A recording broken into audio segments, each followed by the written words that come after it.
ही और सुमरी अवधपति परम स्नेही सुंदरकांड का पावन प्रसंग दोहा क्रमांक 8 जो है 6।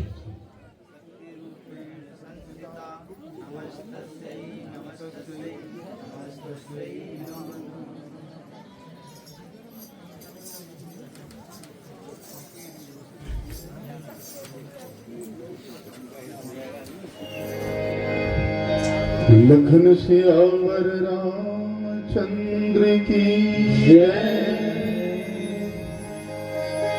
सर्वप्रथम राघवेंद्र तर्काकार श्री राम जी के चरण कमलों में प्रणाम। उपस्थित समस्त श्रोतागण समाज, मंच पर आसीन समस्त निर्णायक गण समिति, आप सभी के श्री चरणों में निर्मल मन मानस मंडल बालाघाट की ओर से सशक्त नमन अभिनंदन। समिति द्वारा प्रदत्त प्रसंग सुंदरकांड से उद्धृत है। तृणधरी ओट कहत वैदेही, सुमेरी अवधपति परम स्नेही पे आधारित यह प्रथम गायन आप सभी के समक्ष प्रस्तुत है।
अंग सजाए धर बहुभूषण, नारी कुसंग मनाने चले हैं। गान करत सब दास दासन ही, बाग अशोक की ओर चले हैं। बैठी जहां पर मां वैदेही, दुष्ट वचन बहु घोर कहो है। तृण की ओट में सुमर अवधपति,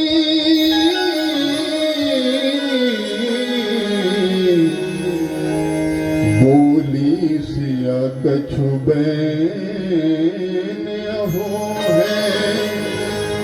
सगमद गमधनि मदनि सान धम गम धम गम ग सा प्रेम है हरि चरणों से जिनको प्रेम है हरि चरणों से जिनको प्रेम है हरि चरणों से जिनको प्रेम है हरि चरणों से जिनको दुनिया की परवाह नहीं प्रेम हरि चरणों से जिनको दुनिया की परवाह नहीं प्रेम हरि चरणों से जिनको प्रेम हरि चरणों से जिनको प्रेम हरि चरणों से जिनको यूं नादानी करे तस्वीरा यूं नादानी करे तस्वीरा गाली दान गगन गगन गगन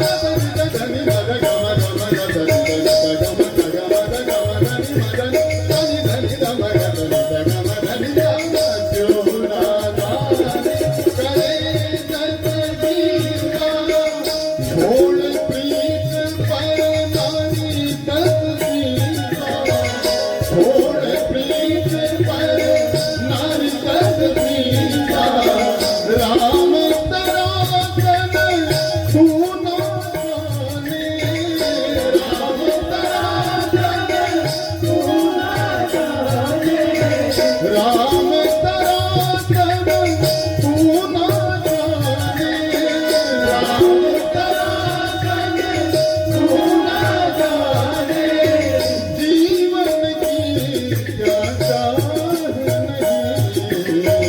प्रेम हरि चरणों में जिनको प्रेम हरि चरणों में जिनको प्रेम हरि चरणों से जिनको जगत गम गम गम गम गम गम धनि गम गम गम गम गम प्रेम हरि चरणों से जिनको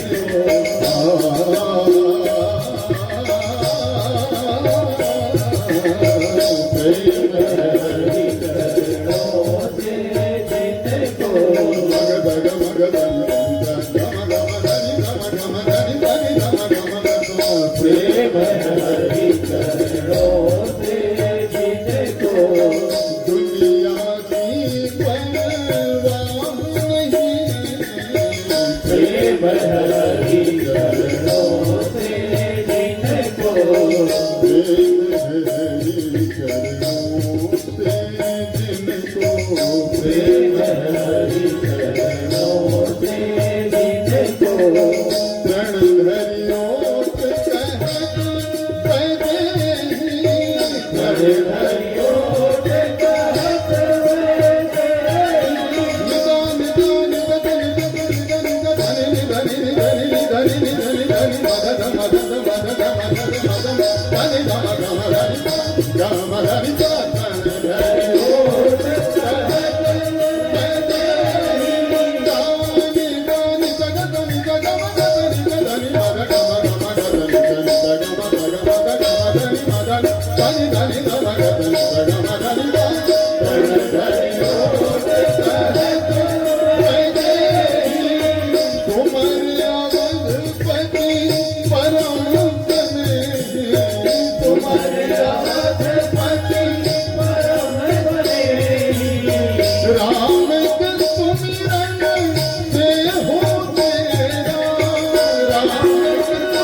राम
नादर दिल दिन तना ना ना तरे तनी नादर दिल दिन तना ना ना तरे तनी नादर दिल दिन तना ना ना तरे तनी नादर दिल दिन तना ना ना तरे तनी नादर दिल दिन तोम तोम सगर सगर तनी सगर तोम तोम सगर सगर तनी नादर दिल दिन तना ना ना तरे तनी नादर दिल दिन तना ना ना तरे तनी तेरे नजर न तो कानों का ना तो तेरे नजर न तो कानों का ना तो तेरे नजर न तो कानों का ना तो तेरे नजर न तो कानों का ना तो दीन दे तना ना दीन तारे तारे दीन दे तना ना तारे ना तारे ना नादर दिल दिन तना ना ना तारे तनी नादर दिल दिन तना ना ना तारे तनी नादर दिल दिन तना ना ना तारे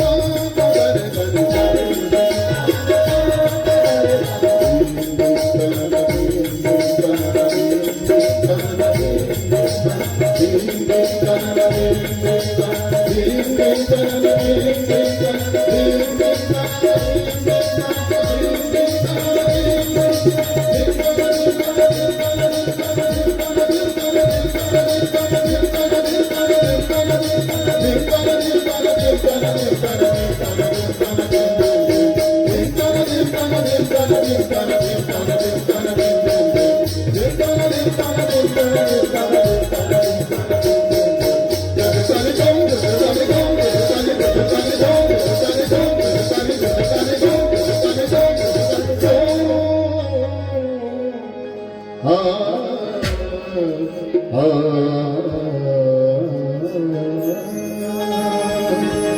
रणधरियोट कहत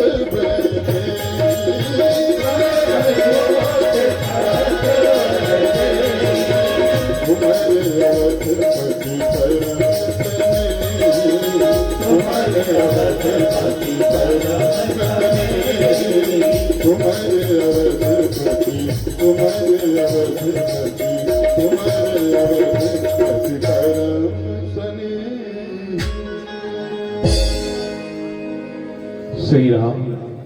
गुरुर्ब्रह्मा गुरुर्विष्णु गुरुर्देवो महेश्वरा गुरुर्साक्षात् परं ब्रह्मा तस्मै श्री गुरुवे नमः। समस्त मानस प्रेमी बंधु और जगत जननी स्वरूपा शक्ति स्वरूपा माताओं और हमारे सखा स्वरूप हनुमंत भक्त वत्सल और सभी आगंतुक अतिथिगण एवं परमेश्वर स्वरूप भूमिका निभाते हुए हमारे निर्णायक गण, आप सभी की उपस्थिति में हमें आज जो प्रसंग मिला है वह सुंदरकांड से है। सुंदरकांड दोहा क्रमांक 8 और चौपाई 6। अर्थात हमें जो प्रसंग मिला है उसमें प्रस्तुत पंक्ति कुछ इस प्रकार है चौपाई की। तृणधर ओट कहत वैदेही। हम सबसे पहले इस पद की व्याख्या करते हैं। जैसा कि आप सभी को याद है कि यह प्रसंग उस समय का है जब रावण अपने सभी प्रकार के दल बल के साथ सीता जी को डराने धमकाने या एक प्रकार से मनाने के लिए जाते हैं। पहली बार ऐसा होता है कि रावण अपनी सभी रानियों के साथ और मंदोदरी के साथ और साथ में शिव भगवान का जो चंद्रहास होता है उसे भी अपने साथ लेकर सीता जी के सामने जाते हैं। जैसे ही यहाँ पे सीता जी के सामने आते हैं तो सीता जी एक टक भी उन्हें नहीं देखती।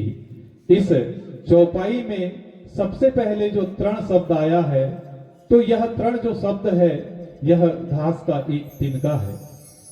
अब एक तरफ रावण है, एक तरफ सीता, जो एक प्रकार के विरह में अपना जीवन व्याप्त कर रही है, और बीच में इस तिनके का क्या भूमिका यहाँ पे होती है इसको हम समझेंगे। तिनका जो शब्द है, इससे रावण ऐसा कैसा डर जाता है कि सीता जी उस तिनके को एक अस्त्र के रूप में यहाँ पे सम्मुख रखती हैं, क्योंकि रावण सर्वव्यापी है, उसे बहुत से वेदों का ज्ञान है और वो इतना बड़ा ज्ञाता है कि वो बहुत सी चीजों को जानता था। सीता जी ने एक घास के तिनके को अपने हाथ में रखा।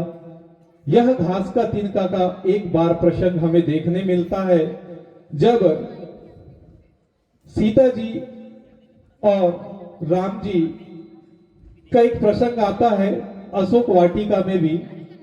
अशोक वाटिका में ओट शब्द का एक बार प्रयोग हुआ है। दूसरी बार ओट शब्द का प्रयोग जब बाली को राम जी छुटके से वध किए थे तब भी हुआ है, और यहाँ पे तीसरी बार ओट शब्द का प्रयोग हुआ है। इसी प्रकार तृण शब्द का भी प्रयोग 2 बार देखने मिला है यहाँ पे। एक बार इसे सीख के कारण से जाना जाता है। एक पंचवटी की बहुत प्यारी मनोरम कथा है, जब सीता माँ और राम जी साथ में रहते हैं तो कुदृष्टि डाल के जयंत सीता माँ के पैरों में चोट मार देता है, और सीता माँ के पैरों में जब चोट मार देता है तो खून बहने लगता है, जिसे देखकर श्री रामचंद्र जी क्रोधित हो जाते हैं, और श्री रामचंद्र जी वही पड़े एक सीख को उठाकर ब्रह्मास्त्र का संधान करके जयंत के ऊपर छोड़ देते हैं। यह देखकर जयंत भागा भागा भागा भागा फिरता है, और अंततः जब उसे कहीं छुपने का स्थान नहीं मिलता तो उसे सलाह दी जाती है कि श्री रामचंद्र जी करुणा निधान है, तो आप जाकर उन्हीं से क्षमा याचना करें। आपको ज्ञात होगा कि आज जयंत काक के रूप में एक आंख से काना इसी कारणवश है। कथाएं बहुत व्यापक हैं, विस्तृत है, लेकिन हम प्रसंग के माध्यम से आपको उसे संक्षिप्त रूप में समझाने का प्रयास कर रहे हैं। यहीं पे तृण शब्द जो है घास का एक स्वरूप होता है, और माता सीता का दूसरा नाम भूमिजा है, क्योंकि मां सीता का जन्म भूमि से हुआ है और तृण का जन्म भी भूमि से हुआ है। जब इस प्रकार की व्याख्या होती है तो इनका एक संबंध स्थापित होता है, जिसे वह अपना भाई समझती है, और यह जो तृण है वो भाई की भूमिका निभाता है। बहुत से व्याख्याकारों ने इसमें अलग अलग विचार व्यक्त किए हैं कि यहाँ पे ओट शब्द का जो प्रयोग हुआ है वो घूंघट के रूप में हुआ है या आड़े के रूप में हुआ है, लेकिन कुछ जानकारों का कहना है कि तिनके का आकार आंखों से छोटा होता है, और जिसका आकार ही आंखों से छोटा होगा वो कैसे परता योग्य हो सकता है। तो यहाँ पे जो ओट शब्द का अर्थ निकल कर आया है वो है आधार या किसी प्रकार का सहारा, और यहाँ तिनका जो बना है वो माता सीता का भाई बना है। भाई इतना पावन पुनीत रिश्ता है कि जब एक स्त्री अपने पति अपने पिता के साथ जितना अपने आप को सुरक्षित महसूस नहीं करती, उससे ज्यादा वह अपने भाई के साथ अपने आप को सुरक्षित महसूस करती है। और इसी भाव से सीता जी ने उस तिनके को अपने सामने रखा था। रावण के पास चंद्रहास था, सीता जी के पास तिनका था, लेकिन सीता जी के पास ऐसा क्या था जो रावण का चंद्रहास भी उसके सामने नतमस्तक हो गया? वो था सीता का सतीत्व। एक स्त्री के लिए उसके सतीत्व से बढ़कर कुछ नहीं होता, और स्त्री को जो ऊर्जा प्राप्त होती है वह उसके पति के आदर्शों से होती है। और ऐसे ही प्रभु राम जी थे जो सीता मां उनका निरंतर ध्यान करते रहती थी। यहाँ पे एक शब्द और आता है वैदेही। वैदेही का मतलब होता है राजा जनक की पुत्री। राजा जनक के बहुत से उपनाम हैं। राजा जनक को वैदेह राज भी कहा जाता है। इसका मूल अर्थ यह होता है कि जो देह से परे हो। हम जिस प्रकार मनुष्य हैं, हम अपने देह का जिस प्रकार लोभ करते हैं, वैसे राजा जनक जी अपने देह का लोभ नहीं करते। वह आत्मा और शरीर को अलग समझते हैं और आत्मा को स्वयं परमात्मा से व्याख्यातित करते हैं वो, इसलिए वो देह से अलग है। और अंत में इसमें कहा गया है तृणधर ओट कहत वैदेही सुमरी अवधपति परम सनेही। अंतिम समय में अपने पति का स्मरण करके सीता जी उस तिनके को ब्रह्मास्त्र का स्वरूप धारण करवा देती है। तो हमारे मन में भी जब भी कोई कष्ट या कोई ऐसा क्षण आए या दुख की घड़ी आए, तो हम अपने इष्ट अपने पति परमेश्वर को याद करें, क्योंकि वही हमारा ईश्वर है। जिस भी स्त्री को अपना सतीत्व कायम रखना है, उसे अपने पति को परमेश्वर स्वरूप में स्वीकार करना पड़ेगा। निश्चित ही जैसे सीता मां को ऊर्जा प्राप्त होती है, वैसे ही हमारे इस कलयुग में भी आपको ऊर्जा प्राप्त होगी। बोल सियावर रामचंद्र की जय हो। आइए द्वितीय प्रस्तुति राधा माधव के श्री चरणों में समर्पित है।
राधा नाम महाधन है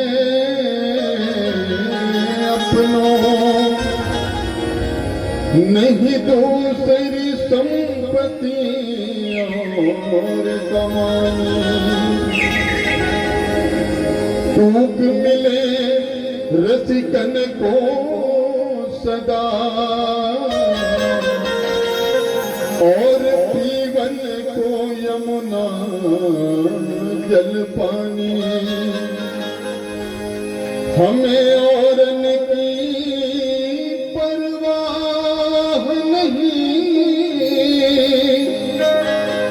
अपनी ठकुरानी श्री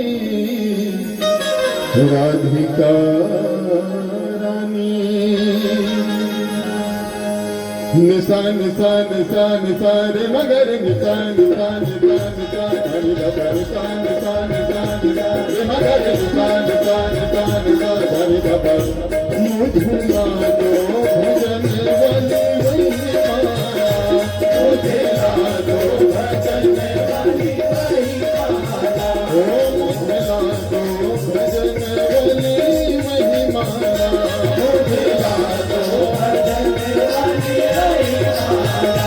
जाके अपने दिल में जाए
बाके बिहारी लाल की राघवेंद्र सरकार की राधा रानी सरकार की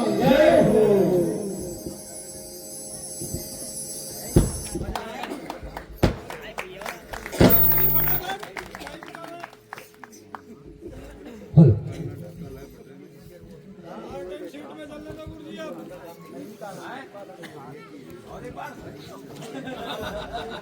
बहुत ही शानदार प्रस्तुति निर्मल मानस मंडल बालाघाट, क्या बात है।